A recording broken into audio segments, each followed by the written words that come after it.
So if a disabled Palestinian person gets killed in an Israeli air attack because they're unable to move, does that make them a terrorist?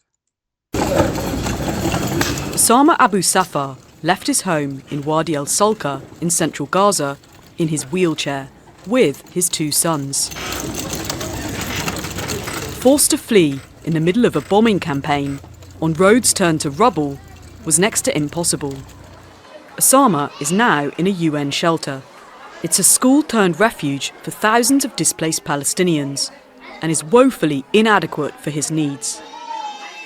Nor is it going to be safe from war because the Israeli government loves striking UN shelters because they know that's where a lot of innocent Palestinians are going to be.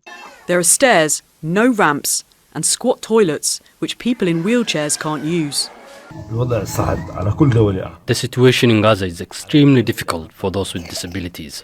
There is no medicine for illnesses. The other major challenge is getting food. You can't stand in a line for long hours if you have a disability. You also can't shower. My son, Hassan, doesn't shower.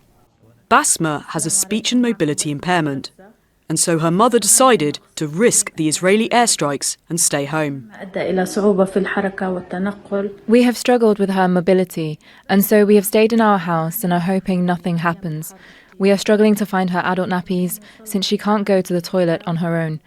Due to the crossing closures, we cannot find them anymore, and if we do, they are extremely expensive. Medicines. Where's the Israeli government to actually help the innocent Palestinians like they claim to care about? Yet it's the Palestinians that are suffering the most and being killed the most. For long-term illnesses and devices such as crutches, hearing aids and walkers are in short supply, thanks to the blockade by Israel. Israel is a signatory to the United Nations Convention on the Rights of Persons with Disabilities, but the evacuation orders it gives do not take them into account. Right, because the right-wing Israeli government obviously cares about human rights, which is why they're attacking you in schools. Because, you gotta care about human rights. The UN Convention on the Rights of People with Disabilities provides a framework for safeguarding human rights in conflict-affected states. In particular, it obliges state parties to take all necessary measures to ensure protection and safety of people with disabilities in armed conflict. Israeli authorities are not taking the minimum measures.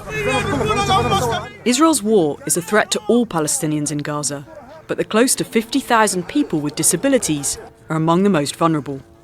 Imogen Kim